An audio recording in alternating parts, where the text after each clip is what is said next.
Hello, everyone. Carmen, I understand that you share a very interesting topic this time. Yes, we'll talk about sale and acquisition of business.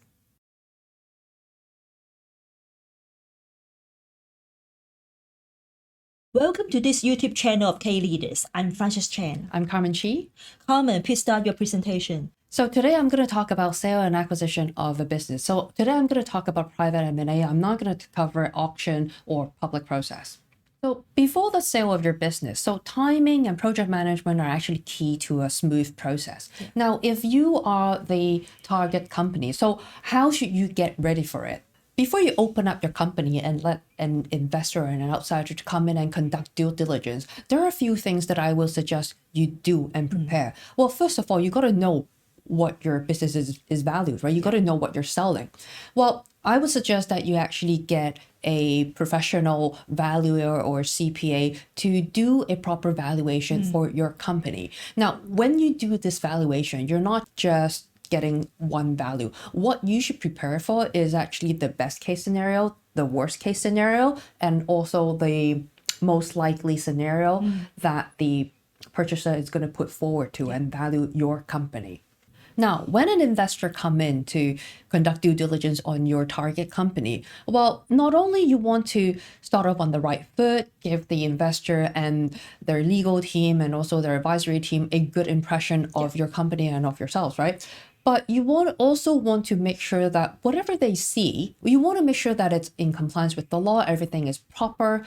This is going to affect the purchase price they're going to offer you. In order to get your company into good shape, so you actually go through your company documents, your books and records, and your commercial contracts. See, for your books and records and your company documents, you want to make sure that you're actually complying with the law and also the company's ordinance. Now, in the event that you actually find some sort of non-compliance, then while it's not the end of the world, you can consult your lawyers or you can talk to your company secretary to see if there's any way that you can remedy the situation. As for commercial contracts, you might actually want to show the purchaser that your company is actually worth quite a lot, right? Yes. You would probably want to pick out a couple of major commercial contracts to show the investor.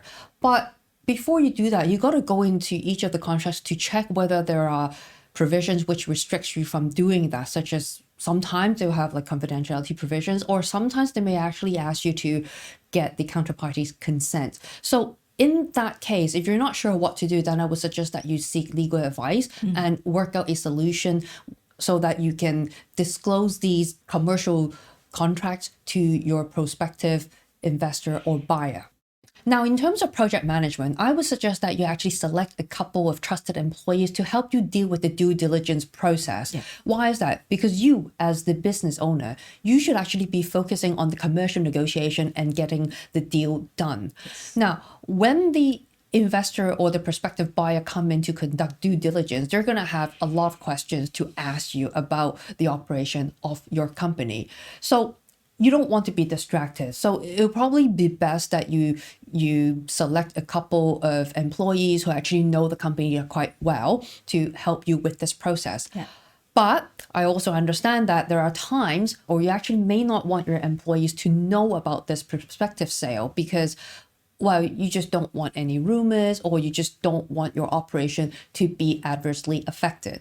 Yeah, maybe to share with you because my former employer to go through this process and my boss is very cautious and he handles all the negotiations.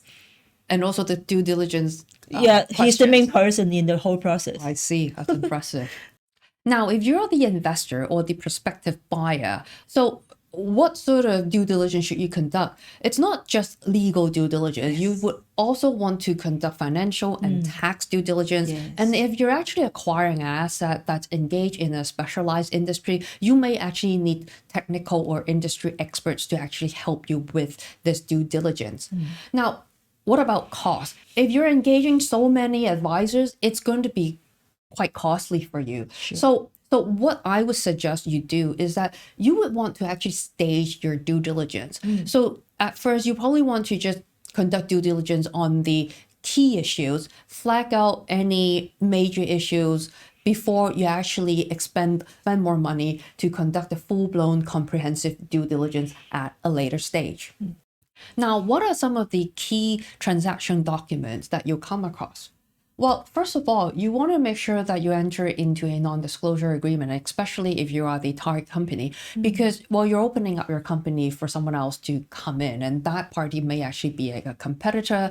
But in an event, you certainly don't want any of your confidential information to be disclosed and leaked. Let's say the process actually goes well and the parties are actually quite serious. So parties may consider entering into a memorandum of understanding, which is also called a heads of term. It would actually set out, what's really being sold, like whether it's an asset sale or whether it's a share sale. Sometimes you will see that there will be exclusivity provisions to make sure that, the parties don't actually talk to other interested parties during this process. And this would actually give both parties the certainty and the time and the focus to actually work on and seal the current deal. Sometimes you would actually see people putting in the timetable going forward. There will also be confidentiality provisions in the MOU. And also, depending on your commercial position and your negotiation, sometimes the seller may actually ask for a deposit of earnest money from the buyer. So if in the event that the process doesn't go through, then that deposit or that amount of earnest money is actually returned back to the prospective buyer. Now, on the assumption that the process goes well and actually both parties are serious about progressing with the transaction, then you enter into a sale and purchase agreement to formalize the deal. So it depends on whether it's a share sale or it's an asset sale, because the form of both types of SPA are quite different. Now, completion. So can you actually complete on the same day as the day that you signed your SPA? Well, sometimes it's simultaneous, sometimes it's not. Sometimes actually one of the parties may actually needs to go out and seek some government approval or get some third-party consent. So there may be a gap in between the signing of the SPA and the completion of the transaction. Yeah, Carmen, to share with you, as company secretary, we also assist client to attend the completion. Right. So we, as the company secretary, represent our client as, for example, the transferee. So we will get ready the statutory books and records. So once the agreement signed, we exchange with the statutory books. Okay. So what about in the event that, let's say if I'm a prospective buyer and I come in to conduct due diligence and I see that the current company secretary is actually not doing a good job and I would want to change company secretary, maybe using your service. So in that case, how much lead time should I give you, or what would you need from me, new client? Okay, actually, we if it is already decided to effect a change, and then we have the scheduled completion date, then we normally will prepare all the documents prior to the completion date, so it can be executed and exchanged at the completion date. And we have 15 days to file the relevant forms with the company registry. So we also help with the stamping process if there is any share transfers.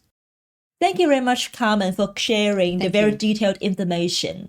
And actually, you already shared with us 9 episodes altogether. Yes, it's my last one today. Thank you so much. Yeah, thank you very much for all of your support. Yeah, thank you so much. So next episode, we will have another speaker. So see you next time. Bye-bye. Bye. Thank you for watching this video. If you like it, please give us a like and subscribe and share with your friends. Look forward to your continued support.